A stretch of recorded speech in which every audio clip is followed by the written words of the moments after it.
Welcome to RJ concept. आज है 4 जून 2020 और आज के जितने भी करंट अफेयर्स बन रहे थे सारे इस वीडियो में डिस्कस किए गए हैं। अगर वीडियो अच्छा लगे तो ज़्यादा से ज़्यादा लाइक कर दीजिएगा और शेयर कर दीजिएगा और आरजे कॉन्सेप्ट को सब्सक्राइब कर लीजिएगा। आइए पहला क्वेश्चन देखते हैं। आरबीआई ने नियमों का पालन नहीं करने के कारण बैंक ऑफ इंडिया पर कितने करोड़ का जुर्माना लगाया है? तो आंसर होगा इसका 5 करोड़। अब इसी से रिलेटेड कुछ और क्वेश्चन बन जाते हैं। आरबीआई ने कुछ प्रावधानों का अनुपालन नहीं करने के कारण बैंक ऑफ इंडिया पर 5 करोड़ और कर्नाटक बैंक पर 1.2 करोड़ का जुर्माना लगाया है। अब आरबीआई के गवर्नर कौन है? तो वो शक्तिकांत दास हैं। ये कितने नंबर के गवर्नर है? तो 25वें नंबर के गवर्नर है। इसका हेडक्वार्टर कहाँ पर है? आरबीआई का हेडक्वार्टर कहाँ पर है? तो मुंबई में स्थित है। उसके बाद बन जाता है आरबीआई की स्थापना कब की गई थी? तो इसकी स्थापना 1 अप्रैल 1935 ईस्वी को की गई थी। इसी तरह से कोई भी क्वेश्चन लिखिए और उसका डिटेल लिख लीजिए, उससे रिलेटेड जितने भी फैक्ट बढ़ रहे हैं उसको लिख लीजिए, चर्चा कर लीजिए उस पर, तो ज़्यादा बेहतर रहेगा और आसानी से याद भी हो जाएगा। और जितना ज़्यादा से ज़्यादा हो सके उतना ज़्यादा से ज़्यादा आप क्वेश्चन लिखने की कोशिश करें। चलिए अगला क्वेश्चन कह रहा है अगला क्वेश्चन है आरबीआई ने रेपो रेट 4.40% से घटा करके अब कितना कर दिया है? तो इसका आंसर होगा 4%। अभी जो है सो कोविड-19 के चक्कर में जो है सो repo rate, reverse repo rate सब कुछ जो है सो आरबीआई घटा रहे हैं। बैंक सब भी अपना रेट कम कर रहे हैं।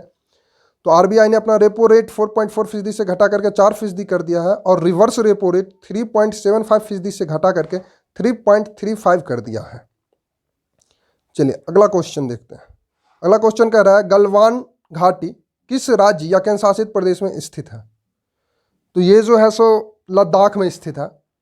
अभी आप लोगों को पता ही होगा भारत और चाइना के बीच जो है सो सीमाओं को लेकर काफ़ी विवाद चल रहे हैं। तो उसी के लिए जो है सो ये गलवान घाटी जो है सो काफ़ी फेमस हो गया है। इसीलिए हो सकता है कि इससे रिलेटेड पूछ दे, क्योंकि चर्चा में है। तो गलवान घाटी की ज़रूरी नहीं है कि ये हिस्ट्री है। तो लद्दाख में स्थित है गलवान घाटी। अब कुछ डिटेल इसका देख लीजिए। लद्दाख की गलवान घाटी में भारत और चीन की सेनाएं कुछ पीछे हट गई है। गलवान घाटी में फिंगर फोर या फोर फिंगर दोनों बोला जाता है के इलाके में भारत और चीनी सेनाओं के बीच कुछ दिनों से तनाव बना हुआ था। यहाँ का पेंगोंग इलाका सबसे ज़्यादा विवादों में है। अब गलवान घाटी का कौन सा इलाका सबसे ज़्यादा, अगला क्वेश्चन बन जाता है, विवादों में है? तो वो पेंगोंग। इसी तरह से अपने से भी क्वेश्चन खुद से भी बनाने की कोशिश करें, वो ज़्यादा बेहतर रहेगा।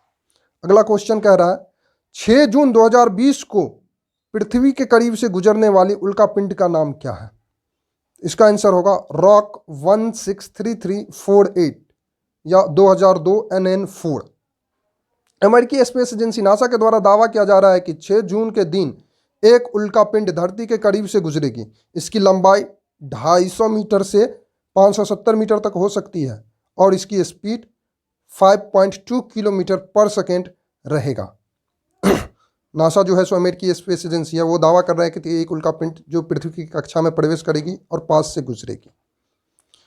अगला क्वेश्चन कह रहा है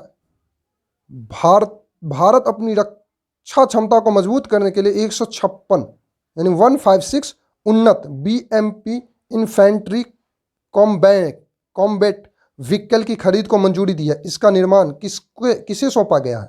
तो इसका निर्माण जो है सो आयुध निर्माण बोर्ड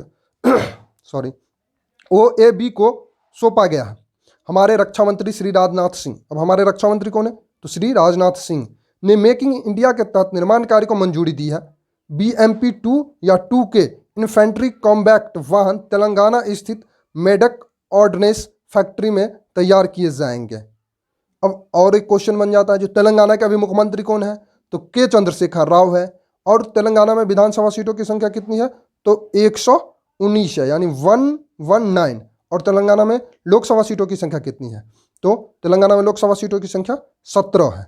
अब तेलंगाना जो है सो भारत का 29वां राज्य बना था, लेकिन अभी 28 राज्य ही हैं। अब ये कब बना था? तो 2 जून 2014 को बना था, जो कि अभी हाल ही में अपने स्थापना दिवस मनाया है 2 जून को तेलंगाना ने। तो इसी तरह क्वेश्चन बनाए, अपने ढंग से भी बनाने की कोशिश करें, क्योंकि ज़रूरी नहीं है कि जिस तरह से हम बना करके दें उसी तरह से क्वेश्चन पूछ दे। तो इसीलिए जितना ज़्यादा हो सके खुद से भी क्वेश्चन बनाने की कोशिश करें। वो आप लोगों के लिए भी ज़्यादा बेहतर रहेगा और याद भी होगा अच्छे ढंग से। अगला क्वेश्चन कह रहा है कोलकाता पोर्ट ट्रस्ट का नाम बदलकर अब क्या रखा गया है? तो इसका आंसर होगा श्यामा प्रसाद मुखर्जी ट्रस्ट। श्यामा प्रसाद मुखर्जी पश्चिम बंगाल के थे और औद्योगिकीकरण के अग्रदूत माने जाते थे। भारतीय जनसंघ के संस्थापक भी हैं ये। उन्होंने जम्मू कश्मीर में धारा 370 को समाप्त करने की वकालत भी की थी। 1953 ईस्वी में बिना परमिट लिए जम्मू कश्मीर की यात्रा पर निकल पड़े और वहां उन्हें गिरफ्तार कर लिया गया, जहां पर 23 जून 1953 ईस्वी को रहस्यमय ढंग से उनकी मृत्यु हो गई, जिसकी पुष्टि अभी तक नहीं हो पाई है। तो ये श्यामा प्रसाद मुखर्जी जो थे ये पश्चिम बंगाल के थे। इन्हीं के नाम पे जो सो कलकत्ता पोर्ट ट्रस्ट का नाम रखा गया है। तो अब जनसंघ क्वेश्चन बन जाता है एक और, जनसंघ के संस्थापक कौन थे? तो श्यामा प्रसाद मुखर्जी। इनकी मृत्यु कब हुई थी? 23 जून 1953 ईस्वी को। तो इसी तरह से क्वेश्चन बना है। चलिए अगला क्वेश्चन देखते हैं। अगला क्वेश्चन कह रहा है ग्वादर बंदरगाह किस देश में स्थित है? आंसर होगा पाकिस्तान में। पाकिस्तान के बलूचिस्तान प्रांत में स्थित ग्वादर बंदरगाहों पर चीन खुफिया तरीके से नौसेना अड्डा बना रहा है। ग्वादर बंदरगाह चीन के सहयोग से ही पाकिस्तान में विकसित किया गया है। अब क्वेश्चन बन जा रहा है पाकिस्तान की राजधानी क्या है? तो इस्लामाबाद। यहाँ के प्रधानमंत्री अभी कौन है?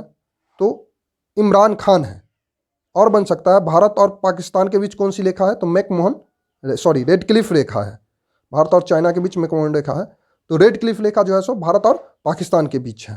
तो अभी पता ही होगा आप लोग को, सुना ही होगा LAC line of actual control जो है, जहाँ पर भारत और चाइना के बीच अभी तनाव चल रहा है दोनों सेनाओं के बीच। तो इसी बीच में इन्होंने क्या कर दिया, चीन ने क्या कर दिया है, तो ग्वादर बंदरगाह पर अपना सैन्य अड्डा बना रहा है। अगर ये वीडियो अच्छा लगे तो लाइक कर दीजिएगा, शेयर कर दीजिएगा और कमेंट कर दीजिएगा।